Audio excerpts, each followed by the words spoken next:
सुनो, ये कहानी तुम्हारे भीतर कुछ तोड़ने और कुछ बनाने वाली है। शायद तुम इसे सुनकर हंसो, शायद रो, और हो सकता है तुम्हें लगे कि ये तो बस एक साधारण सी घटना है।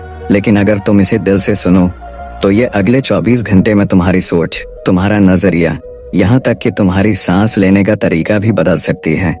बहुत साल पहले मगध के एक छोटे से गांव में, जहाँ खेतों की मिट्टी में अभी भी रात की ठंडी नमी थी और हवा में चिड़ियों की पहली आवाज तैर रही थी, वहाँ एक नौजवान अपने मन के तूफान में उलझा हुआ पगडंडी पर चल रहा था। उसका नाम देव था।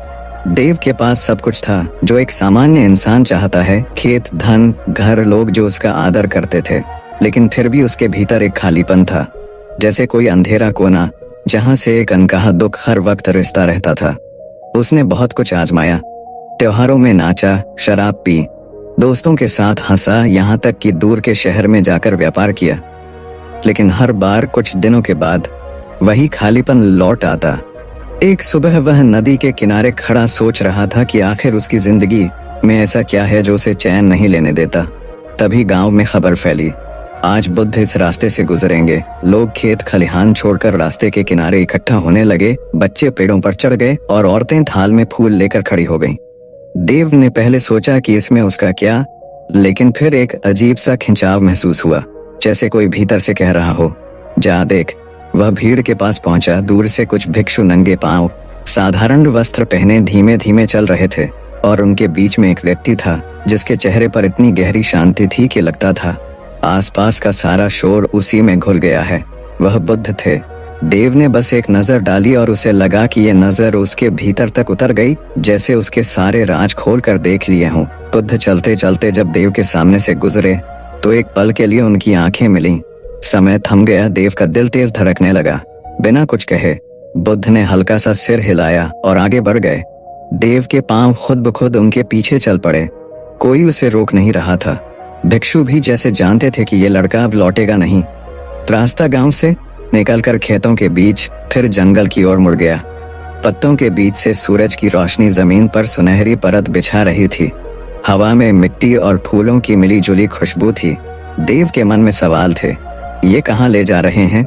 ये मुझे कुछ कह क्यों नहीं रहे?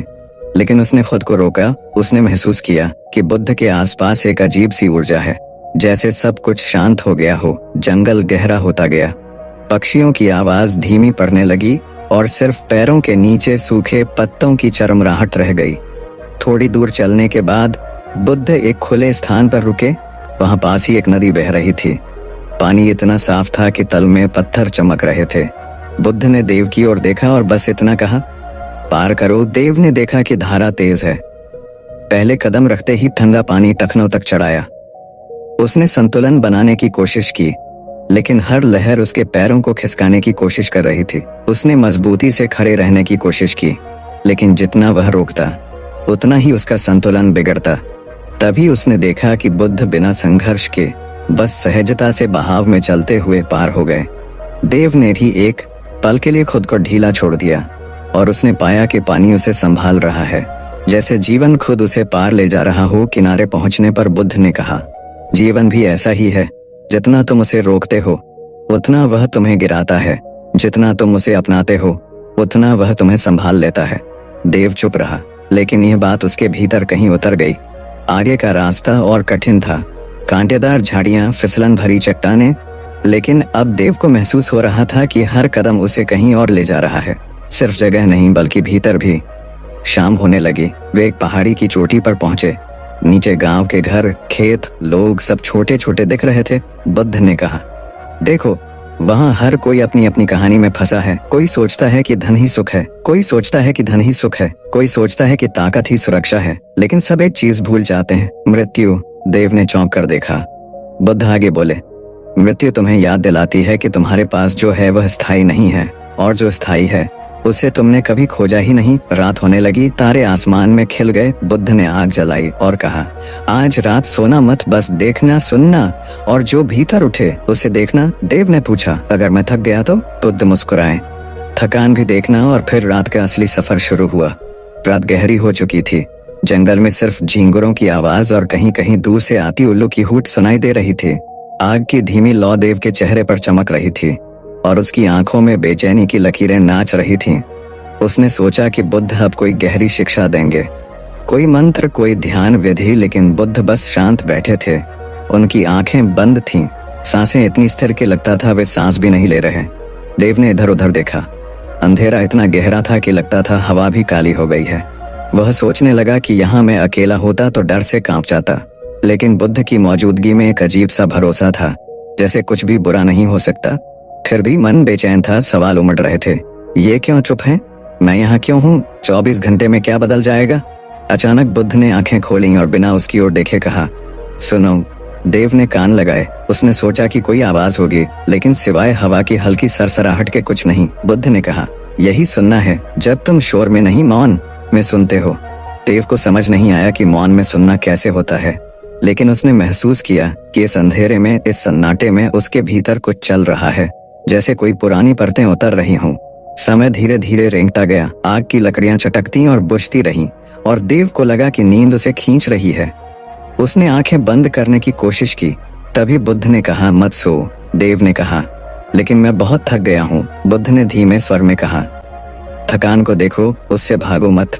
देव ने पहली बार अपने भीतर थकान को महसूस किया, जैसे कोई भारी बोझ उसकी मांसपेशियों पर बैठा हो। लेकिन उसी के साथ उसने महसूस किया कि ये थकान स्थायी नहीं, जैसे लहर आकर लौट जाती है। आधी रात बीत चुकी थी। चांद बादलों के पीछे छिप गया और अंधेरा और गहरा हो गया। तभी बुद्ध ने कहा, आंखें बंद करो और देखो। देव ने सोचा, अंधेरे में देखना, लेकिन उसने वैसा ही किया। शुरुआत में बस काला रंग दिखा, लेकिन कुछ देर बाद उसे लगा कि भीतर कई तस्वीरें हैं। बचपन की, माँ के हाथ से खिलाए खाने की, पिता की डांट की, दोस्तों के साथ हंसी की। लेकिन फिर वो तस्वीरें बदलने लगीं। एक एक करके दर्द भरे पल सामने आने लगे। वो दिन जब उसने किसी अपने को खोया था, वो रात जब उसने खुद से नफरत की थी, वो समय जब उसने झूठ बोला था, धोखा दिया था, और उन पलों के साथ जो भावनाएं थीं, वो जैसे ताजा हो उठी। देव का गला भराया, आंखों से आंसू बहने लगे। उसने सोचा, बुद्ध शायद कुछ कहेंगे, लेकिन वे बस बैठे थे, जैसे जानते हों कि ये जरूरी है। देव ने महसूस किया कि ये दर्द, ये यादें, ये पछतावे सब उसके भीतर जगह घेरे हुए हैं, और जब तक ये भरे रहेंगे कुछ नया उसमें नहीं आ सकता। तभी उसे दिन में कही बुद्ध की बात याद आई, तुम्हारे भीतर अभी जगह नहीं है। और अचानक उसे लगा कि ये जगह बनाने की शुरुआत है। घंटों तक वो बैठा रहा, अपने भीतर की परतों को देखते हुए, कभी हंसते हुए, कभी हंसते हुए, कभी रोते हुए, कभी बस खालीपन में डूबते हुए। भोर से पहले बुद्ध ने कहा, अब आंखें खोलो। सामने आसमान हल्का नीला हो रहा था, पक्षियों की पहली आवाज गूंज रही थी, और देव ने महसूस किया कि रात भर कुछ बदला है। वो बता नहीं सकता क्या, लेकिन जैसे भीतर की कोई गांठ ढीली हो गई हो। बुद्ध ने कहा, रात ने तुम्हें पहला उपहार दिया है, अब दिन तुम्हें दूसरा देगा। और वे उठ खड़े हुए। दिन की यात्रा शुरू होने वाली थी, लेकिन देव के मन में ये सवाल था कि क्या ये दूसरा उपहार सच में अगले 24 घंटे में उसकी पूरी जिंदगी बदल देगा।